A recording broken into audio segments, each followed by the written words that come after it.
All right, everyone. I am really excited to be joined today by Zack from Squier's Specialty Elixirs, and we're going to get into some pretty interesting stuff today. So, I was just hoping before we get started, Zack, that you could take a minute and introduce yourself to the listeners of Bite Me. Yeah, thank you, Marge, and yeah, happy to be here. I'm Zack Squier, Portland-based chef, chef owner of Specialty Elixirs, and we focus on making cannabis-infused beverages made from 100% real fruit and solventless inputs. Excellent. And so, for anybody who is also wondering where the name Squires came from, now we all know. Yeah, that Yeah. is my name. So before we get into it, maybe you can tell me a little bit like what your first experience with weed was like, and when did you discover that you enjoyed edibles? So my first experience with cannabis was actually the last day of middle school. Me and a few friends met up with some friends who had been a little bit older than us and experienced users. And we scored a bag of, at the time we called it headies, because that meant, top shelf flower at the time. And bad weed was pretty prevalent at that time, which I'd soon find out. But yeah, so it was a beautiful day.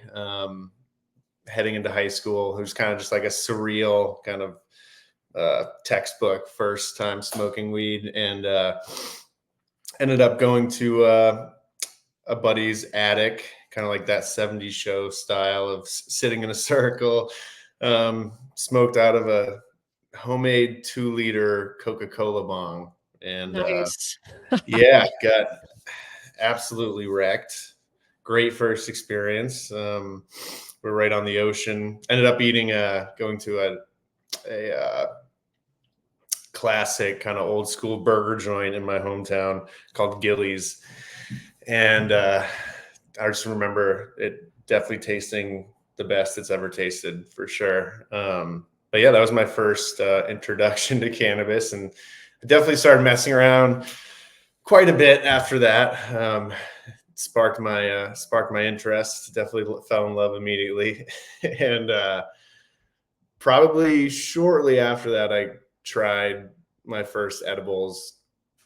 I think my first edibles were, I think we called them firecrackers. Actually, we would, I've yeah, heard of those. I've heard yeah, tell of yeah, those. Yeah. yeah. We would they were awful. Just grind up pretty shitty weed and put them on some just crackers with peanut butter. And I think, the fats from the peanut butter kind of extracted the cannabis. And obviously we'd bake them, to kind of decarb and activate it, and just eat those. Basically just eating raw flour. That, in Right. hindsight, I haven't thought about that in a while, but yeah, this was obviously well before edibles were regulated here in the States, and the ones that I wasn't getting, um, so it would be a lot of eating a brownie, eating a cookie, and have no idea where I'd be headed.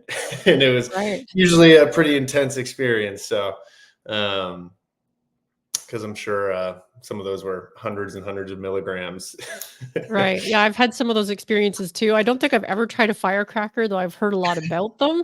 Yeah. I don't know if I'm missing a whole lot, but No, we've come a long way since then. yeah, Definitely, thankfully. Yeah. yeah, yeah, So, have you always been interested in cooking? Because I know you're a chef by trade. Do you yeah, have yeah. any big influences? So I started cooking. I started working in restaurants, I think, that same summer, just washing dishes, pretty much spending my whole paycheck on a bag of weed when I was 14, 15. And just kind of fell in love with well, I mean, for a while it was just a job, summer job, after school job. But as I got older, I took 2 years of culinary in high school, and that was pretty educational and eye-opening. And as I got to the end of high school, I realized I didn't necessarily want to go to college. And I found, Mhm. I'm pretty good at this cooking thing. Figured I'd pursue that, have fun. Restaurant industry is definitely a fun party scene in the town I'm from. Um, so that kind of, just developed on its own. But I worked with, amazing chefs along the way who taught me a lot and helped shape me into, the chef I became. But yeah. Nice. So you've been working in restaurants, it sounds like, for quite a while. What Yeah. was the aha moment where you decided you wanted to get into the world of edibles with Squire? Like, was there anything that sparked the initial inspiration? Well, I sold weed as a teenager for a while, got in some pretty serious trouble with the law. So that kind of let me pursue cooking and not worry about cannabis for a while. And, fast forward 10 years, I have a lot of friends in the industry, and they kind of sparked my interest. Kind of, hey, you should do some savory things. You should do some, fun items like that. So that's kind of when I started messing around in the kitchen, after work, after hours. But yeah, that's kind of what sparked my interest. And then, looking more into the market, seeing that there was really no, not healthy, but I guess when you have healthy options, when it came to Yeah. edibles. That's when Yeah. I wanted to kind of mess around with some edibles made with real ingredients. Right. I love that because I do find here I'm in Canada and like a lot of the dispensary edibles are gummies and candies Yeah. and that Yeah. kind of thing. And if you're health conscious, it's nice to have some other options as well. Yeah. But cannabis and edibles it's a super regulated market. So why Yeah. did you feel like you needed to bring this to market? And why elixirs versus other forms of ingestible cannabis? Um, well, we actually started as a savory edible company. We put out a hot sauce, a barbecue sauce, some olive oils, some different butters, kind of more geared to what I was used to, and my my little more geared towards my expertise. Um, but that one thing turned to another. We actually put out a cranberry sauce for Thanksgiving. And I put out a drink recipe using the cranberry sauce. And come January, people started asking for more cranberry sauce, and that's kind of when a light bulb went off in my head, because they wanted it for more drinks. So it's kind of oh, hey, these giving people an option of a drink mixer or ready to drink beverages made with real ingredients could be a big hit. And that's kind of when we put out the elixir line, and kind of took off from there. Nice. Are any of like the hot sauces and olive oil still available, or is that just something you No, keep I for mean, we yourself have now? some stashes that I Right. give to friends and family because people did love them. But you know, a bottle of hot sauce is going to sit in your fridge for a few months. It's kind of a more novelty product, which was awesome. But I quickly realized that this was going to be a sustainable business to grow. It would have to be some a gummy like someone takes every night, something like Mhm. that. Right. And drinking, alcohol. It's just a great alternative to alcohol. Being from the restaurant industry, alcohol is pretty prevalent. Partying in that scene, and I was in that for a while. So giving people an alternative to alcohol was kind of also helped spark my interest, and I know it's helped a lot of people. The past few years we've been doing it. Right. And it's very interesting that you mentioned that because I do think there's people very interested in drinkable cannabis because they Yeah, are looking for alternatives. And every time I feel like I turn on the news, there's another article condemning alcohol for all its horrible health effects. So, yeah, I think the people are looking for new things. And now that we're in a whole new market, it's yeah. definitely an opportunity. So, thus far, what has been your biggest challenge? Our biggest challenge, I mean, everything is difficult in this industry. Nothing has come easy, like absolutely nothing. But if I had to put out what's the hardest thing has been is definitely expansion, growing, scaling your business.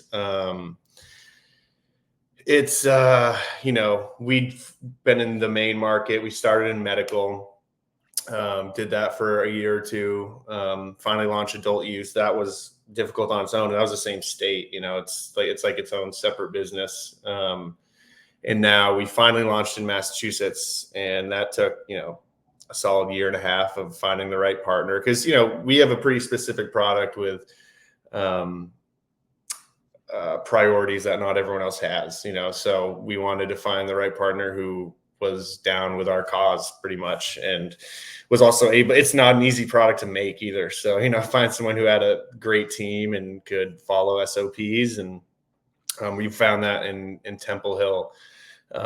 But money aside, obviously takes funding to grow. We're not funded by another large entity like some of these manufacturers have big investors or anything like that. So funding is definitely an issue. But we wanted to grow organically the right way, and we've been able to do that so far. So it's been good. Well, and I suppose that also helps you stay aligned with your values, like you said, because when you're not beholden to funders or other things like that, Yeah. you can stay true to your roots. Yeah. And somebody once told me as well that being in the edibles market, you're in a double regulated industry as well, because you have food regulations and cannabis Yeah. regulations, which makes it super Yeah. challenging. And I Yeah. guess you're in the States and it's not federally legal, which creates other Yeah. issues. Yeah. Yeah, Yeah. It's yeah. I mean, we decided to build our facility in Portland, Maine, and we have a whole nother regulations of like the city, so we deal with the city, right. we deal with the state, and now, yeah, food regulations. So it's definitely a little challenging, Right. but So not for the faint of heart, anybody who's thinking no, about getting into the edibles business. yeah, Yeah. no, definitely not for the Now, faint of you touched on a little bit, like, that your product is more difficult to make. Can you talk a little heart. bit about that? I mean, I would say, using, artificial and natural flavors and food colorings. I mean, it's kind of an easy way out. Um, Cheaper and easier to do. Using real fruit, we deal with having to process that. So, cooking it down, pureeing it, straining it. It's just adds another layer of, oh, hey, just add this into the recipe and it's going to be consistent every time. So we really have to dial in recipes, SOPs, and just purveyors, to get a consistent product. Because as you know, one strawberry is not going to taste the same as the other, and from any time of year, it's also going to taste different. So getting, produce in peak season, there's just so many challenges that go into it. But again, once you taste and experience our products, it kind of speaks for itself. So. Right, so you're using all fresh fruit Yep. to Yeah. create Yeah. your product. Yeah, That's fresh. amazing. I mean, a lot of it is frozen because, I mean, you got to Right. get it during peak season. But yes, Yeah, it comes down to real ingredients. real fruit. It Yes. maybe is Yeah. a better term than Yeah. fresh Yeah. fruit. Yeah, Yeah. yeah. Fresh would be Um, awesome. Yeah, if we were maybe in the West Coast, we could get fresh all the time. But being right. from New England is challenging when it comes to the weather. Yes, yeah, I can appreciate that for sure being in Canada, Mm, but yeah. what's the most unexpected ingredient that you've ever incorporated into one of your elixirs? Um, I mean, not myself, but one thing that really irked me a little bit was seeing people mix it with milk. And Ooh, I was just that's like, interesting. yeah, yeah. And first I was like, we can't, share this or, bring any light to this. But, I ended up, after seeing a few people do it, I was like, well, I have to try it, have to see what it tastes like. And it actually works. In my head, I'm like, mixing citrus or anything like that with milk, not going to work, but not for everyone. But it does work. And we kind of took that, like, okay, let's make a milkshake recipe using this. And it makes sense. People pour it over ice cream, things like that. Right, That when I saw that at first, I was like, we can't. And I'm not into telling people how to use my product. If they like to use a certain way, we always suggest, how to use it, but we're never going to tell someone not to use it a certain way. Another one was coffee. People mixing coffee was a little interesting at first, but we ended up, messing with some recipes, trying it, and it works. I mean, they are really so versatile. You can almost add them into anything that needs a right. little fruit punch. So Well, I can see maybe the coffee depending on the fruit flavor, I guess. yeah, A yeah, yeah. I citrus would say milk blueberry is is safe, raspberry is safe, but probably not. I wouldn't go pink pineapple or mandarin mango in a coffee, Yeah. but I think the berries are somewhat safe in there. Right. Yeah, the citrus and milk sounds questionable to me, but people have Yeah, pretty yeah, interesting same. taste Yeah, buds I for wouldn't let it sure. sit there for a day, but Yeah. yeah, But you don't some of want the berry flavors, though, I could see working well. It kind of reminded me of, to. like, that Nesquik syrup Yeah, stuff that people strawberry buy, milk. like Yeah, yeah, yeah. it does make sense. And our products don't have too much citrus, in them, or like in an overpowering way. So it is very, fruit forward. So yeah, that was kind of Right. something that was a little scary at first, but it works. Yeah. Now, can you talk about you mentioned this, you touched on it briefly earlier, but that you Yeah, use full spectrum hash rosin yeah, instead of distillate. And can you talk about the decision to go that direction instead of the distillate you find in almost yeah. everything in the Yeah, dispensaries? yeah. So hash rosin is basically the purest form of concentrate you can get. No solvents used, and we kind of obviously use the best food ingredients possible. So just quality side, we wanted to use the best, kind of match our priorities from the food side to the concentrate side, and use the absolute best concentrate possible. Um, and when it comes to the effects, we just think using full spectrum, getting all the cannabinoids, the whole plant, just has a better effect. And again, different strokes for different folks, but distillate is definitely popular. It's cheaper. It is consistent, when you do with the full spectrum, you're dealing with not every hash rosin is going to have the same CBC, CBG, CBD. So you're going to get different, not too wildly different, but that's why it's important for us to have consistent suppliers and extractors. But yeah, we just really wanted to take the best concentrate possible to put in our products. Right. I love that because I do find like, yeah, distillate is consistent, like you said, but Yeah. I find the high is a lot different. It's not nearly as robust and it doesn't Yeah, last as long. yeah, absolutely, absolutely. It's kind of I don't want to say this, but a cheap high Yeah. in my opinion. I mean, again, I'll use a distillate. I mean, I pretty much only use my products, but um, I think it's a little more mainstream, I would say. Right. You know, it's there's no short of distillate, that's for sure. Hash Yeah. rosin a little more expensive, a little just higher quality, and it takes a lot of education because the average consumer doesn't know the difference. So uh, Right. yeah, that's something we Yeah. work. And most companies, I mean, there's a few companies out there using concentrates like you are, but Yes, I yeah, would for say sure. for the most part, it's still distillate based. But anytime I go into a dispensary, I'm looking for the ones that are using like a hash rosin or something Yeah, like that yeah. because I know I'll get something just better, that it's better for me Mhm. anyway. Like you said, Yes. have done lots of distillate based edibles Mhm. before and it does the job. But Yes. Yeah, sometimes I'm looking for something more, especially if I'm going to a store to buy it because I do make a lot of edibles, but yeah. when I'm going to the store, I want what I want. Yeah, So, yeah. No, yeah, that's yeah, that's what we want to give people. So, right. but yeah, as soon as people try it, they love it. So we've never had anyone asking for distillate, Right.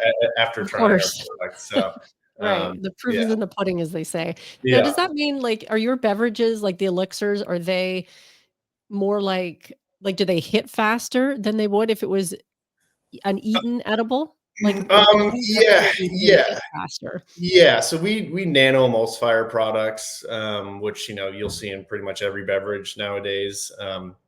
It just creates the bioavailability for your body, to accept it faster, pretty much, to break it down, and kind of feel the effects faster. We actually achieve that, without adding distasteful stabilizers or anything like that. Kind of found a way between the actual emulsion, the time we emulsify, the temperatures we hit, and the natural pectin in the fruit to basically create a stable emulsion, nano emulsion, without, Oh, adding, let's say, distasteful chemicals and things like that. Because that's what a lot of beverages have to do, unfortunately, just create because water and oil don't mix. So, Mhm. even if it does, a day later, it's going to break, and you'll have the oil sitting at the top. And we kind of found a way to get past that to even stay even more true to our, ingredients and mission. Right. So that would also mean typically that the high doesn't last quite as long as if you were eating it. Yeah, yeah. It kind of first in, first out type thing. It definitely like we don't have issues with people, like our sleepy time elixir, people take a tablespoon before bed. I've never had anyone complain that they wake up groggy. If anything, they're like, we have people come to us, say they take melatonin or for the past 10 years and they always wake up groggy. And, this was something Mhm. that was, worked better and wasn't something that stuck around and just kind of slugged them down in the morning. Right. Well, honestly, I think one of the reasons I like beverages and whatnot is because it does hit you faster and it doesn't last as long. There are times where I don't want to be high for like 6 hours. Yeah, There's yeah. lots of Yeah, times. So yeah, yeah. absolutely. It can get scary Yeah. when it's that long, Yeah, so, especially for those new users if they're unfamiliar with it. And then, yeah, if you know it's gonna last a couple hours and you've ingested too much, that's yeah, definitely an easier ride to handle than the yeah, 6-hour, like, panic attack, so yeah, yeah. We've and all I'm been sure there, so, we've all been there, that's right. yeah. Yeah. Now for myself, the year 2024, I've personally declared the year of community because I've been influenced a lot by some of the things going on in the cannabis community, my experience with it. Can you talk about how you personally find or foster community through cannabis? Um, I mean, I think canvas just brings people together, and that's kind of why I fell in love with it. The same way I fell in love with food. The way a dinner table brings people together, the same way a joint circle, just kind of can connect people um, from wherever you're from, whatever you do. Everyone eats and not everyone smokes weed, but when you're around people that do, that's kind of that feeling. And Yeah, I think that's a huge reason why I kind of wanted to bring my two passions together, because it's just creates community, brings people together. And it's cool to see different like every state, down here is different. There's different communities, different events and things like that. So it's really cool to see. Now we're getting into the Massachusetts market. It's kind of cool and interesting to see how things are down there, because it's not far, but it is a different scene. So, Right. um, yeah, Yeah, I like that, and food and cannabis does bring people together, and then when you put weed into food, then I think yeah, that's even better. yeah, yeah, Yeah, and I do find for me as well, like, just because I'm doing this podcast, the cannabis community has been incredibly welcoming, and I've had the mhm, opportunity to talk to amazing people like yourself who are doing cool things in the cannabis world, so I'd yeah. love to see what people are doing. Now, what would surprise people about you? Oh man, I don't know if anything's too surprising about me, but I guess there's um, I think a lot of people assume, everyone in the cannabis industry are huge users, Mhm. but I'm actually a very, very low dose cannabis consumer. And I didn't used to be, but when the reality of stress and life hits, kind of kind of needs you to it either goes either way. Weed either helps that or magnifies that. For me, it does a little of both, So, but when it comes to edibles, I stick to pretty low. Like I'm like a 5 milligrammer. Make myself a few drinks maybe, but yeah, I'm not some big pothead anymore, unfortunately. Right. Yeah. No, I mean, there's nothing I wrong still with use that. yeah, yeah, no, I still use every day, but just a lot less than I used to. Right. Yeah, it's Yeah. fun. Well, I've talked to a lot of people who feel the same. I've talked to all kinds of people that are obviously, wake and bakers and smoking all Yeah. day. I'm not like that anymore either. There was a time in my life when I was, but I think I've just become more sensitive to THC over the years as well. Yeah. I mean, it's Yeah. strong too now, it's not like Yeah. it used to be. um, but yeah, I think every once in a while, on a weekend if I have nothing to do, I'll wake and bake. But pretty much puts me out of commission for the rest of the day of anything useful. That's my But problem too. That's why I yeah, don't yeah, do it because I'm just like, oh, I think I might take a nap or, yeah. And you honestly, know. like I find when I smoke flower for it to be like way more intense than if I hit a hash rosin pen or even consume one of my edibles, So I kind of stick to the hash rosin nowadays. Right. Yeah, and again, I feel similar in that that's one of the reasons I was attracted to edibles is Yeah. the high was quite a bit different, Yeah. and I Seems a little more enjoyed that. smooth as long as you don't take too much, I Right. mean, Yeah. anything can Yeah. be too much to handle, but yeah, if it's not so like in your face, kind of upfront, sort of more of a smooth ride as long as you do it Yeah. the right way. Yeah, exactly. Yeah, because I have done it the wrong way, Yeah. more Yeah. times than I care to admit, but Yeah. Yes. Same. yeah. Now, as a chef, you've worked with lots of kitchen gadgets. Is there Mm, anything that you can't live without? And this doesn't even have to do with making edibles, it's just yeah. spending time in the kitchen. I mean, obviously my knives. I have my coveted knives that, my knife collection. But honestly, my favorite tool in the kitchen are my spoons. I think I have a Really? great collection of spoons. Yeah, different silvers and metals, but nothing too fancy. But if I have my knives and spoons, I'll be happy in the kitchen. Knives and spoons. We're talking, like, obviously knives for preparing your food and Yes, spoons yeah, as yeah. in, Like like plating serving spoons? spoons. Plating spoons? No, more so like cooking spoons. Okay. Um, yeah, kind of a Yeah. weird answer, but my spoons are kind of my thing. No, I like it, and you do need a lot of spoons because they're always Yeah. saying you should be tasting as you Yeah, go, and tasting obviously you need a everything, new Yeah, spoon. I'm a Yeah, I'm I'm a sauce guy, so right. That makes yeah. sense based on what you said you were experimenting with at the Yeah, beginning, but yeah. what is next for Squier Specialty Elixirs? Do you have any future plans that you're excited about?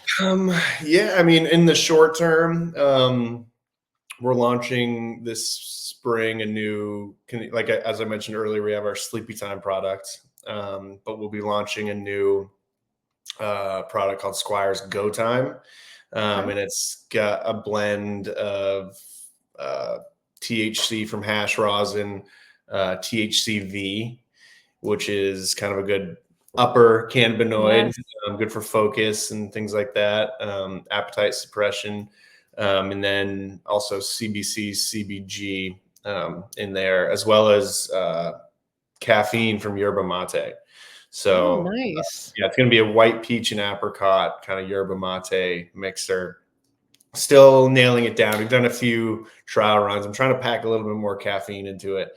And as you know, our products are smaller, so it's hard to get, smaller and multi-serving. So it's hard to get 200 milligrams of yerba mate in a in a 2 ounce Right. bottle with all the other flavors going on. But we'll make it happen, and that's going to be a cool thing. And then long term is just continuing to grow our brand in the right way that we've done so far. So hopefully, once we get this Massachusetts launch running smoothly and products cranking in Mass, moving on to New York, New Jersey, Connecticut, Rhode Island, and Vermont.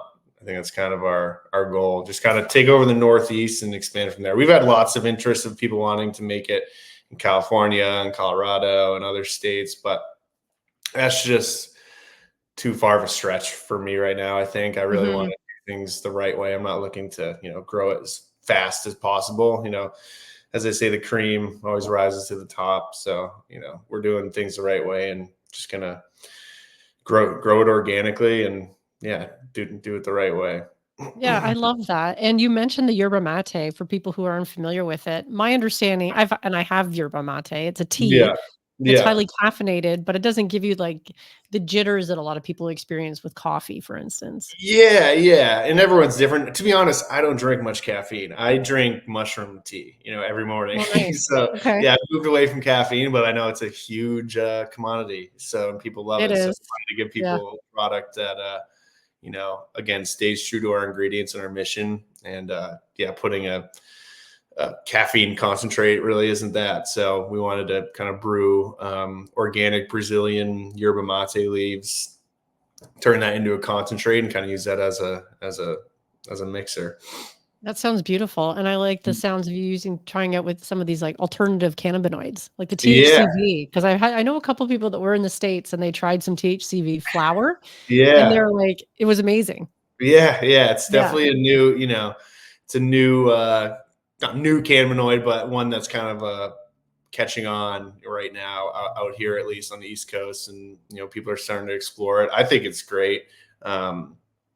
Definitely, people have described it. I'm not saying this. People have described it as the Adderall of cannabis, in that Right. sense of Yeah. just like helping folk. Obviously way better and natural, and but helping with focus and things like that. So yeah, excited to see where that goes, and I think it's going to be a cool product once we have it dialed in.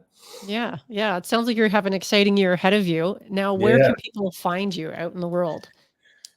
Me personally, or my products? Well, both. Me, I'll be in New England all around, but no, my products, we're pretty much everywhere in Maine, and we plan to be pretty much everywhere in Mass come this summer. You can find us on our website, drinkdifferent.co, and find a store locator. Hopefully someday, maybe we'll be in Canada. I If would we love find, that. yeah, Yes, I if would we love find that. the right partner there. I know they got you guys have some different regulations. We might need to dial back our color scheme and things like that. But Yeah, it's not even that so much. It's the potency limits that I think are ah, pretty troublesome for a lot of people who want to come into the Canadian yeah. market because it's 10 milligrams a package right now, Mm. which Does that include tinctures and things like that? tinctures and oils, they can sort of get around that, but Okay. Yeah. beverages for the most part are still 10 milligrams a container. Okay. Yeah. Yeah. Yeah. Yeah. And I mean, that works for a lot of people. Obviously, like Yeah. there's tons of people out there with 5 milligrams, 2.5, or, Yeah. they have those sessionable ones. If you're wanting Yeah. to have more than one because you're at a social gathering, then Yeah. lower dose works. But I do know a lot of people that could eat 100 milligrams or ingest 100 milligrams and barely blink an eye. Oh So it yeah. doesn't serve those people. I'm not one Yeah. of those people, but And that's yeah. actually, in Massachusetts, our product is categorized as a tincture because it is, Okay. a concentrate. People, there's a Right. measuring cup, people dose what they want. But yeah, then that's the thing with, something I forgot to touch on when it comes to different regulations is like every state has different rules and regulations, so we're having different labels, different compliance labels, different dosing. It's a lot of hoops to jump through as you try and grow this business. But yeah, maybe someday we can be in Canada. We do have lower dose products as well. We do have 10 milligram little bottles. Obviously Mhm. our 100 milligram multi-serving bottles are a little bit of a better seller, and I think what most people want. But yeah, we have a good array of products for both high dose and low dose users. Right. Well, I would love it if you did come to Canada and bring your Yeah, products yeah, here. That would be fantastic for those of us who are looking for some alternatives yeah, that we can't necessarily find here. But I will be sure to include your website and your socials on the show notes when this episode comes out. And I just want to say thank you, Zach, for spending some time with me today. And I'm wishing you all the best coming yeah. up. Thank you. I appreciate it. Yeah, It was a blast for my first podcast. So yeah, that's awesome. Thank you. yeah.